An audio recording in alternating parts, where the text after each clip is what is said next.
Hello everyone. I'm starting with the first topic that is generally taught in BDS, the first chapter, development of tooth. So I'll be starting with a brief introduction. What happens is that you have a dental lamina. This is a structure in your mouth and the fetus. This later gives rise to bud-like organs, and they transform from bud-like shape to cap-like shape, and this is where the tooth grows. So this would be the area where the tooth is formed. This is a very rough outline of what happens in development of tooth. Now moving ahead with the actual chapter. So this is the introduction. What this Orban textbook starts off with. So they show you a stomodium, which is a primitive oral cavity. What means that it's the oral cavity of fetus. Okay, so this is the oral cavity of a fetus, and it has uh, an outer ectodermal lining.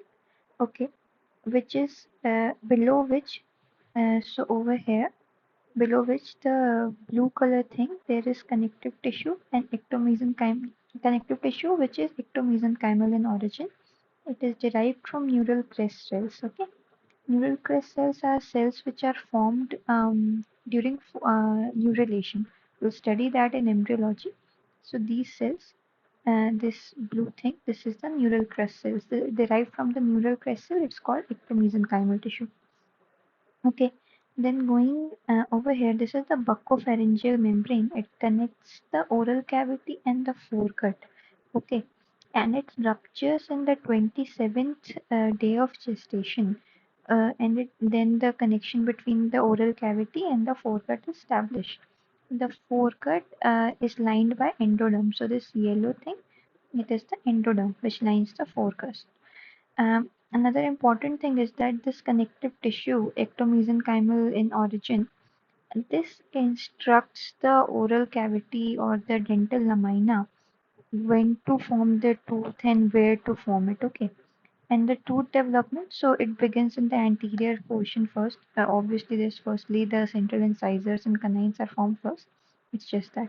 Now coming on to the dental lamina. Okay, what is the dental lamina? When the buccopharyngeal membrane ruptures on the 27th day of gestation, so after 3 weeks of the rupture, what happens is that you see these outgrowths of the oral ectoderm.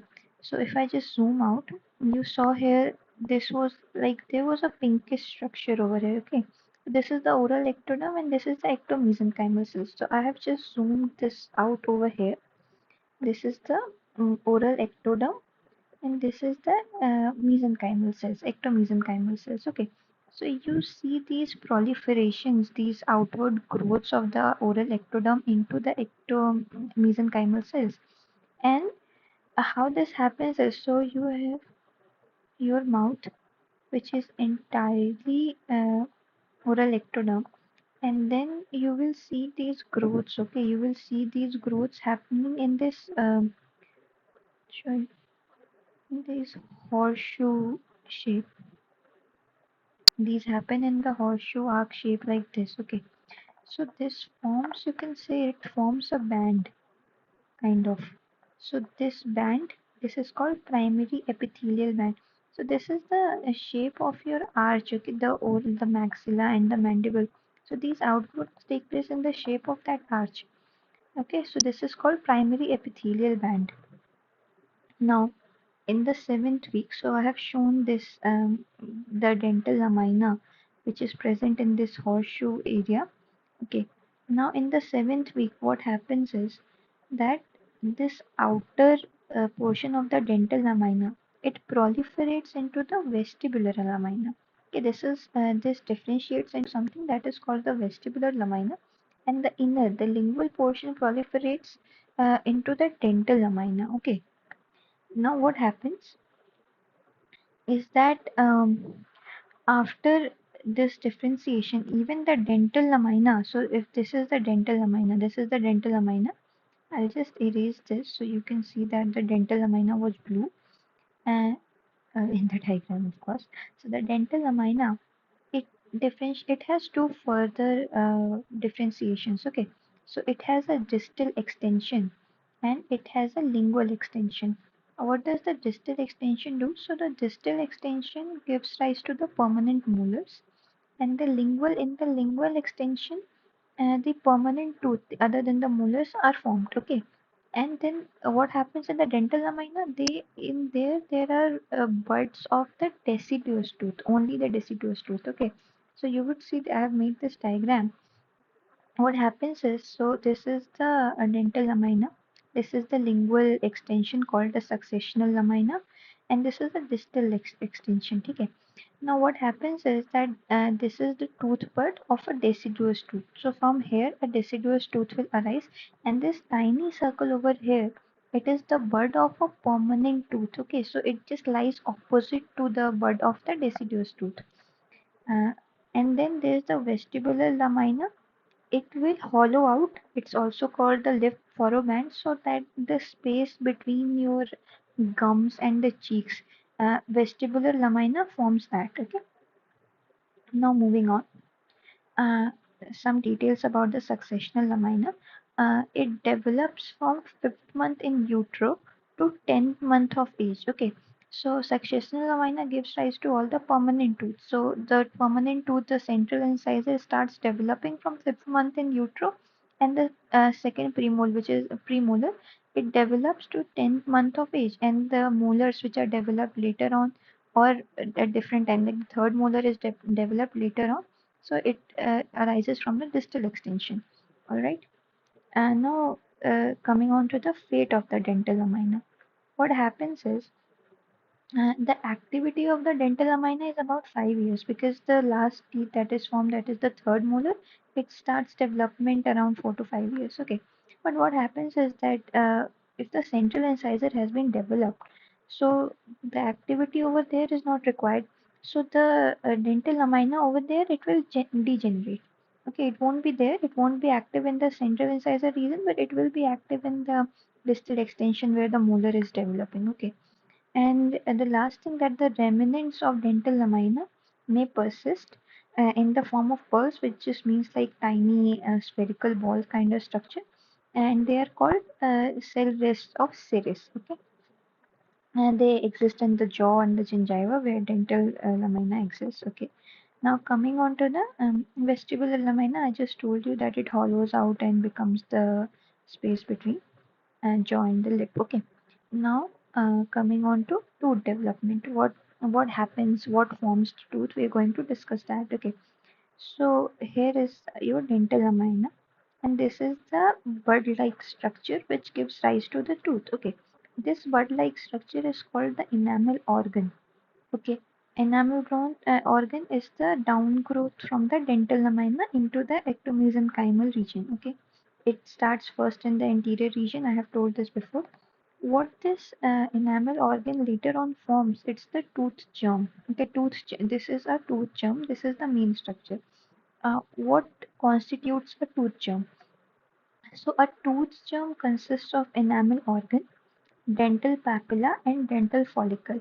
So what is dental papilla and dental follicle? This region, this condensation of ectomesenchymal area is dental papilla, and this is this area around the enamel organ. So this yellow thing is the enamel organ. Okay, and the thing around this is called the dental sac or dental follicle. So you might be thinking that what is dental papilla? It's just cells. So it is just cells. It's just that so this was in a bud-like thing.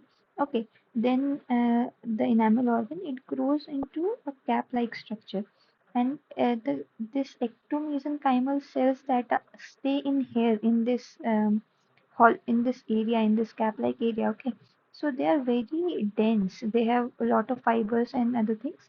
So they are very dense, and this becomes the dental papilla. This is called the dental papilla, and the area surrounding this whole enamel organ thing, this becomes the dental sac. Okay, and now, one important thing, that the enamel organ, it is ectodermal in origin. How is this ectodermal? Because we saw that this bud-like thing developed from this oral ectoderm, and the oral ectoderm was derived from the ectoderm. It's called the oral ectoderm. Okay, so it was derived from the ectoderm, but the dental papilla, this is the ectomesenchymal condensation. Okay, this is what existed over here, this blue thing, and this blue thing came from this neural crest cells, which was ectomesenchymal in origin. Okay, so the dental papilla and the dental sac, they are ectomesenchymal in origin. All right, so this is a very important thing, that the tooth germ, it is ectodermal and ectomesenchymal in origin. Now going to dental lamina, sorry, and enamel organ. So the enamel organ gives rise to the enamel, okay. And the dental sac, it forms cementum, periodontal ligament, and alveolar bone. And the dental papilla will give rise to dentine and pulp. You have to remember this. And if someone asks like, is cementum ectodermal in origin? So that would be false, because the cementum would be ectomesenchymal in origin, because it originated from the dental sac. All right. Now this thing. So this is the a tiny tissue. This is dental lamina. This comes from dental lamina, which attaches this tooth germ from the oral cavity and the oral ectoderm. What happens is when the this enamel organ, not the not the enamel organ, but when the tooth germ is completely ready, it is in a bell shape. You will see later on in the structure, the development of tooth. So it will be in a bell kind of shape. You see how a tooth is developed. So it will be in this kind of shape, kind of. You can see like this would be a central incisor over here, and this would be the shape of the tooth gem. So when a tooth gem is developed up to that stage, what happens is that this dental lamina, it will thin off and it will degenerate. So entire contact of the tooth germ from the oral cavity will be broken off. Okay, it will be on its own.